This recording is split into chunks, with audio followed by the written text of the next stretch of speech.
আজকের দিনেও একটা প্যান্ট পরে চলে এলে, একটা জামা পরতে পারলে না। অন্যদিন না পরো যা পারো করো, কিছু বলিনি। অন্তত আজকের দিনে একটা জামা পরতে পারছে, বিটি ছাটার বিয়া বলে কথা। হ্যাঁ, লোকে কি বলবে বলো দেখিনি? পাড়া পড়শি যত লোক আসবে সবাই তো ছিছি করবে, বলবে বিটি ছাটার বাপটা একটা জামা শুদ্ধ জুটে নাই।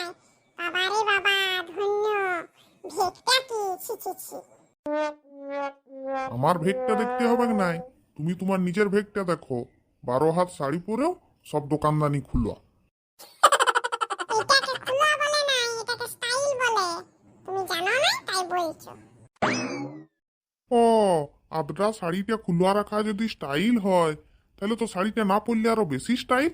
আগে বলতে পারতে, কি নেই দিতাম নাই বেশি স্টাইল করে ঘুরে বলতে। শুনো, শাড়িটা পরে যদি দোকানদানি খোলা রাখি তবে লোকে বুঝবে যে না ইয়ার তো শাড়ি আছে, দোকানদানি খোলাটা হয়তো স্টাইল বটে। তুমিও জামাটা পরো না পরো হাতে নিয়ে ঘুরে বলতে পারতে, তাহলে লোক বলতে তোমার আছে, তোমাকে দেখে তো বলবে তোমার কিচ্ছু নাই।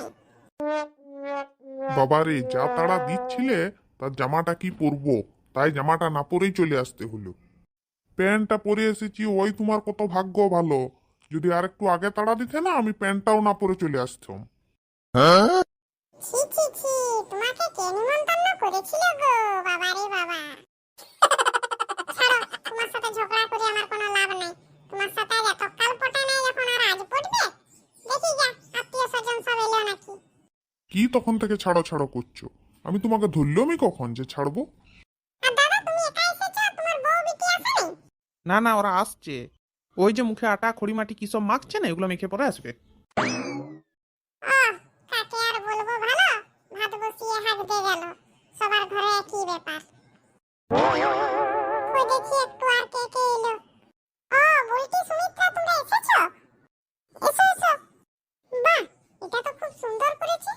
ও মা, দেখো দেখো, এদিকে দেখো, বুর্গির বিয়ায় কি সুন্দর ডেকোরেশন করেছে।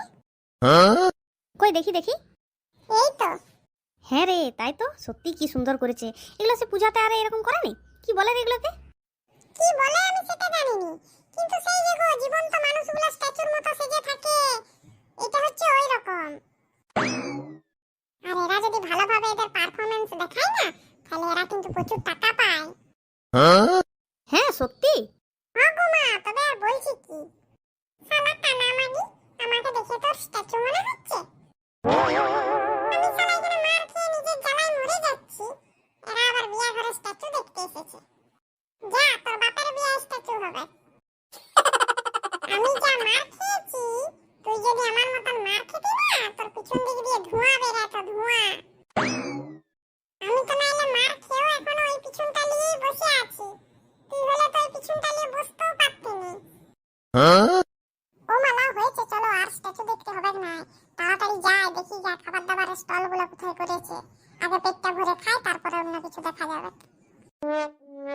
হ্যাঁ হ্যাঁ, তুই ঠিকই বলেছ, চ চ আগে খাবার দাবারের ওইখানেই যাই। কানামাগিরা মনে হয় পেটগুলো ধুয়ে এসেছে। বিয়া ঘরে এসে আগে বরকন্যা দেখা নাই, দুটো কথাবার্তা নাই, কিচ্ছু নাই, আগে ঠুসতে যাবে। লে বাবা, বিয়া করতে এসেছি, বিয়ার কোনো নাম নাই, আধ ঘন্টা ধরে বসে রেখে দিয়েছে। তাও আধ ঘন্টা আমি ভালোভাবে বসতে পেরেছি, হাঁকা টাকা পাই নাই। আর একটুক্ষণ হলে তো হাঁকা পেয়ে যাবে। আর কতক্ষণ এইভাবে বসে থাকবো? তাড়াতাড়ি বিয়াটা দে রে বাবা। বা হাতটা দিয়ে কখন থেকে পিছনটা চেপে বসে আছি, বা হাতটা আমার ঠান্ডা হয়ে গেল, রক্ত চলাচল বন্ধ হয়ে গেল। ও কাকিমা, লাও গো, তোমাদের ক্যামেরাম্যান রেডি হয়ে গেছে, তোমার বিটি জামাইয়ের ফটো তুলবো। ও ক্যামেরাম্যান এসে গেছো? নাও নাও, আমার বিটি জামাইয়ের ফটোটা তুলো আগে। হ্যাঁ হ্যাঁ, আমার বিটি জামাইয়ের ফটোটা পরে তুললেও হবে। আমার বিটির মায়ের ফটোটা আগে তুলে দাও, ওর দোকান বাজার সব খুলে আছে। ও কাকিমা, আমিও কিন্তু আজকে এত ভালো সেজে গুজে এসেছি, আমিও একটা ফটো তুলবো। এ বাবা, কানামাগি এবার বলছে